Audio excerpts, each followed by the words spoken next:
अठारह दियां मुहद्दिसीन लिखा 18 किस्मां दियां 18 च जिन्हां औरतां दे 18 हुंदा ना जी ये भी शैतानी अमल हुंदा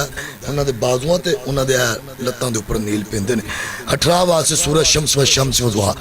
रोजाना 11 मरतबा पढ़ के सुबह फजर तो बाद और 5 कालियां मिर्चां तेरा बिस्मिल्लाह पर पढ़ के 5 कालियां मिर्चां इन्नी के जवैन दी चूंडी निहाड़ पेट खा लैन इंशाअल्लाह अल्लाह 18 दी बीमारी नूं दूर कर देगा जिन्हां नूं 18 दी बीमारी हुंदी वक्की च दर्द पिछे कमर च निकलदी ज़्यादातर शैतान फिर उन्होंने किचन दी जो ना किचन च जाना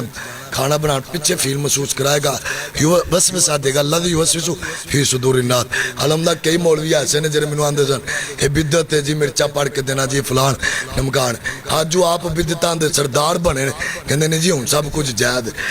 ना वडेरा हो जाए ना तकरीरा बंद हो जाए फिर बड़िया बड़िया दुकानदारियां चलाते हैं असी तो हक क्या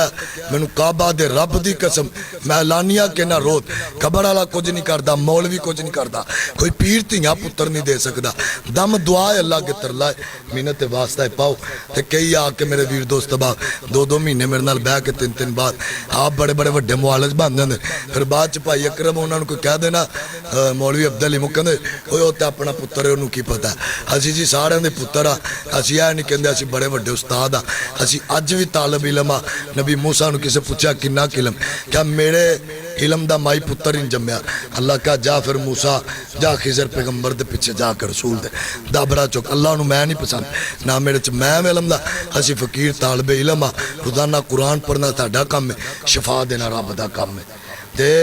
असी कदी यह नहीं क्या अल्लाह के फजल के नाल उन्होंने कुछ नहीं आता उन्होंने कुछ जरा कुरान पढ़ता उन्होंने सब कुछ ही आता है मेरा ईमान मैं कहना नादे अली जरा पढ़ता वो कुरान के मुकाबले पढ़ता वो भी लामती है करने वाला भी कराने वाला भी सुनने वाला भी लामती कुरान की मौजूदगी कोई इस तो बड़ा इलम हो ही नहीं सकता मेरे नबी की नबूवत तो अल्लाह नबूवत नहीं आप की किताब तो अल्लाह किताब नहीं ते